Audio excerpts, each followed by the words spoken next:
All right, welcome back to Landslide Postcard. Is still news inside, and I still have Ishaya here with me, and Philip, my guy. Always on point. Always on point. Okay. Yeah. Did I tell you I like your hoodie? Yeah, you did. Okay, it's lovely. Thank you. Yeah.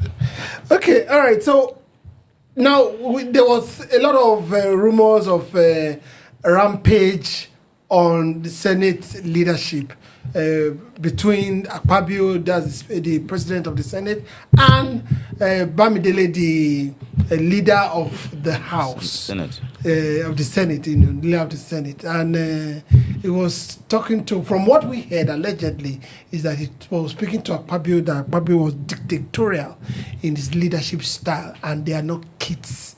So he should not talk to them or treat them that way, as if everything he says is sacrosanct. And he didn't find it funny. But the leadership of the House has come to debunk that and said, not really. But they also added that in the Senate, people have their voices. So maybe it's that voice that filtered out that we are calling, some little voice of dissent, don't treat us like this, don't go like this, don't go like that. And is APC fighting itself in the House, Philip? Thank you very much. There's what we know as trading stock of the APC, Yeah. especially when it comes to leadership of this country.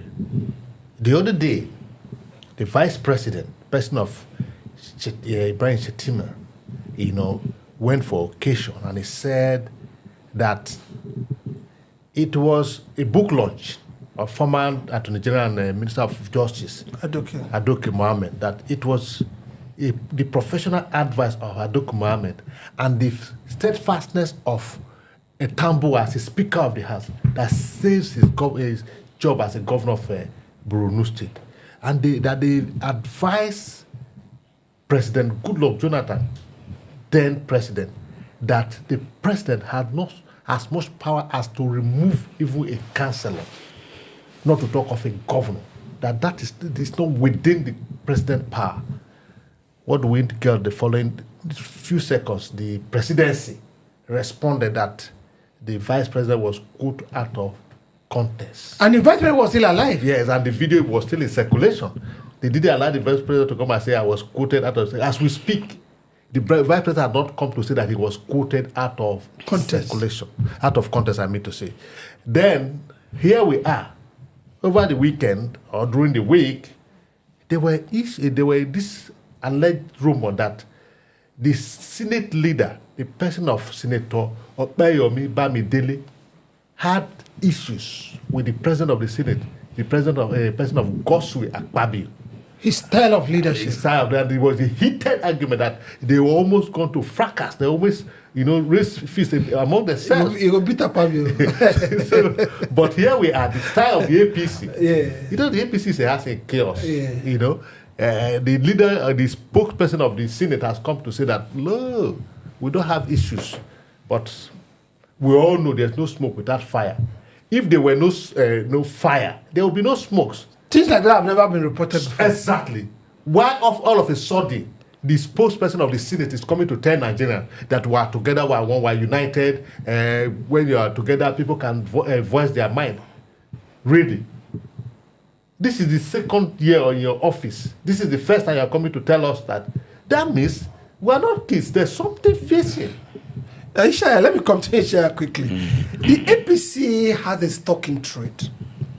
They try to micromanage every bit of information coming out, not to look as if that there are issues. I remember when Erufai was still in APC. Erufai said there has not been NEC, there has not been Elder Forums meeting. Before you know, bam, they call for NEC, they call for Elder Forums meeting. Then anybody that comes from within their ranks to say something, they will upturn it. Why is it? Why are they always going that way? Well, I will not blame them. I would rather blame the opposition. Because if there's vibrant opposition, they'll be able to take them up. And when there's no any opposition that took them up, they will go back and then recycle themselves and then make amend and then say, let's come out and say, pretend like say we didn't fight. We came out. We don't have any problem. Anybody that knows Akpabio, right from governorship, he's a very hard person. He's an emperor because he's one person that he believes when he sees you don't counter him. And if you look at the Senate now so far, how many senators have gone on suspension so far? About 3 of them. And which is against if you look at just like what the church said, it's against the law to send somebody for almost 6 months. Well, then what about the representation? So Akpabio is one kind of person that is a bully. And for Akpabio to say that he cannot treat them like kids is because Akpabio knows that he's close to the president. And there's no way Akpabio can talk to him and can downplay him. And that is why he raised that voice and said, and I believe very clearly that there was a kind of a misunderstanding among themselves. So APC is just claiming, because they don't have a position, they manage themselves very well. When they say this one, that was just what this one said, what's his name, Shetima. Yeah. And at least we listen to him now. We heard him clearly, but now they said he didn't say so.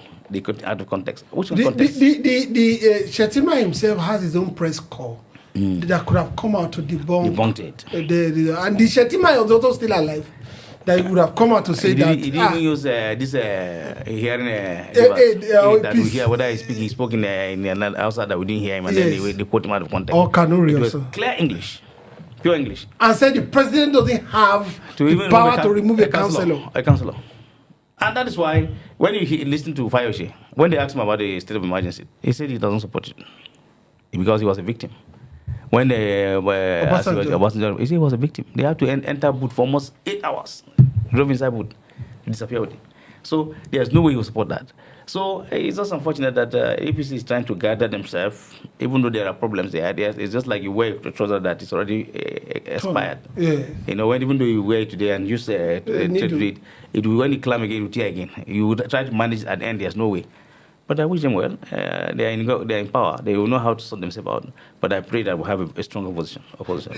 Okay, so that's where I'm coming to on you. Ishaya has said that one of the reasons they are able to do this very well is because there are no vibrant opposition. But we also know that they have also stiffened opposition and gagged. Is it gagging?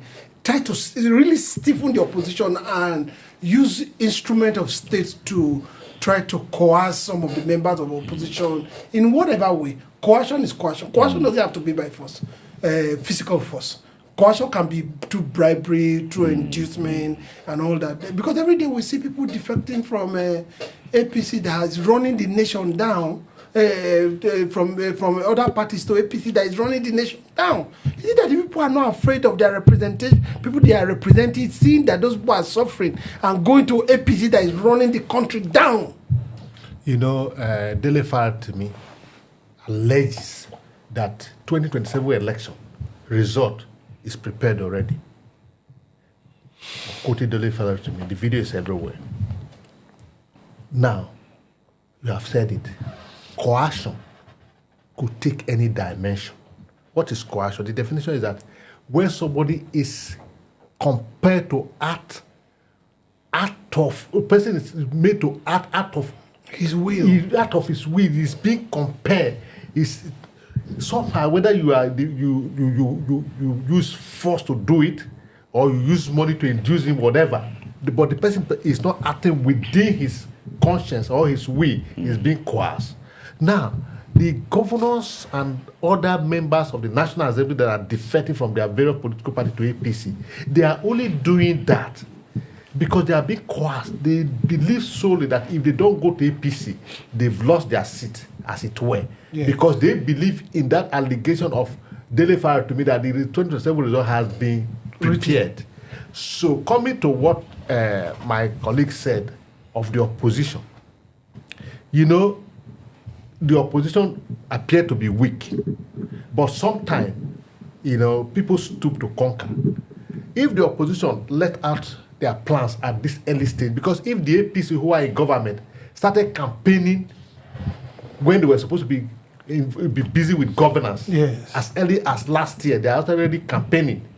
So you have to be careful. That is why the likes of Atiku is crying that Tinubu is such a wicked person. He doesn't want it to be president at all costs, because the little strategy he has put in place, because he put that strategy in place, we're bringing, the caretaker committee chairman of his coalition party from the North Central, the APC had gone there.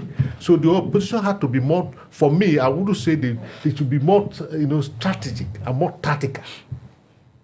They should be more strategic and more tactical, because if they appear to be, noisy, the opposition, the APC will know where they are coming from. Take, for instance, we've said it here over and over. You have some people who claim to be activists who are fighting for the masses.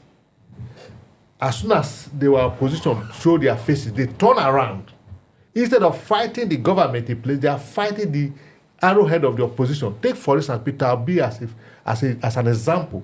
He became a target of Sowore and Adeji because they saw Obi as a main opposition who, without prompting, the masses are going for him. I should have thought that people that have always campaigned for change will join people like Peter Obi. That's where I'm going. So you see that the government in place, their strategies is more than what you can imagine. They have even frustrated the activists, the so-called activists and NGOs, position their people there. Also, what you can say of Deji right now and Sowore, they are working for government in different ways. That's why Ishaya Yakubu said in the last segment that look, Deji is like the voice of Esau and the voice of Jacob and the hand of Esau. So it's on one breath is an activist, on the other breath is working for the government enough. Because he also told us that he has left politics, that he doesn't do politics anymore, that what he does is activism and law practice. And that's the point I'm making. So that is why the opposition had to be very careful, more tactical, more strategic, because the APC government, they are not prepared to govern. All they want to do is politics. They play politics with every single thing in this country instead of governance. All right. We have seen the difference between the PDP government for 16 years and the APC government for just 12 years. You see the damage they have done to this country. It shows to you clearly that these people are not ready for governance, but they are ready to destroy this country. And the Nigerian people need to wake up. Now, in moving forward, everyone that talks about this political terrain, we need new faces, and we don't quite see them. Now, most of these senators and House of Rep member, even the one that won election in Labour Party, most of them have gone back to APC. Is it that they don't use the voice of conscience anymore? Has it gone? How can they come back? Some of them, because they are going back to their senatorial district and they are going back to their constituency. And the people there, they don't care whether they are hungry or not. Do you think the people are going to revolt against them? Certainly, because most of them are just like what you said, they've been coerced to join the distance, because they will tell you that if I don't join the APC, I will not be given all these largesse. They'll just put me aside, all these things, and that's why everybody's fighting for stomach. I remember that day, Fire said, he doesn't blame them because they are going for their stomach. But for me, I believe that politics kind of it's an irresponsible politics. It's not sustainable at all, because there's no way you go. We are the one that decided to take you there. We are our employer, and you go and join the APC, whereby we don't see anything good on ground to show. Just like what Philip said. If you look at the past 8 years of 12 years of this thing, it's just nothing but rather than chaos. They didn't even know what they were not prepared for governance. Now he decided. I met an APC chieftain last week, and he was telling me that there was I said, how? Because the economy is very bad. On the basis that what you're supposed to give us as a kind of a palliative to us, you are giving the subnationals. Governors are going with about 40 billion naira, 45 billion now in a month as a monthly distance. To the states. Yeah, that's apart from their IGR. Yes. So we don't see anything on ground. The roads are bad, and I don't think that roads should be part of governance, good governance. Yeah, because those should be kind of incentive to. It should be kind of a welfare to people. But you find out the hunger is much. You can't pay school fees. It's quite high, and then the governor will open a private school. A kind of a state university, and then they charge you higher. Where will you get the money? Now, if you look at the hospital, they are just completely in shambles. And you said, I'm taking my time to do this. Meanwhile, at the end of the month, when they collect that submission, You find out that dollars, you won't even see dollar again. Because most of them will go and change that distance. So the policies of, and then people, and you know, as far as they're concerned, most of them are afraid of what happened if you go to history. When Obasanjo was president, that was that first tenure. You know, the whole governors were out. So I think maybe some of them are scared that this thing might repeat itself again, most likely. He will just take us up. So it's good I joined them for safety. And unfortunately, they don't know that it's Nigerians. Things have changed so far. It's Nigerians against Tinubu. Just like what some people say, the activists said, it's Nigerians against Tinubu. Now, if Peter Obi is about to get that ticket very well, quite obvious, you find out that it's going to be a big show. Most likely Atiku. He's just saying that he's trying to use a kind of a northern sentiment, him and Erufai, and to say that to demarcate Asiwaju. And if they do that, if we find out that in the north, he won't get any vote. Definitely. Okay, all right. So it's going to be practically the people against the government, not just the politician or the political party against the government. The people are hungry, the people are feeling the insecurity, people who don't have good road, no good pipe water, no education, no health. I mean, absolutely. So it will be the people, and we call on the people to rise and choose. There's one song in America, I say, vote them out. And we're calling on Nigerians. Anywhere you feel that is not doing, vote them out. We'll be right back on Landslide Podcast.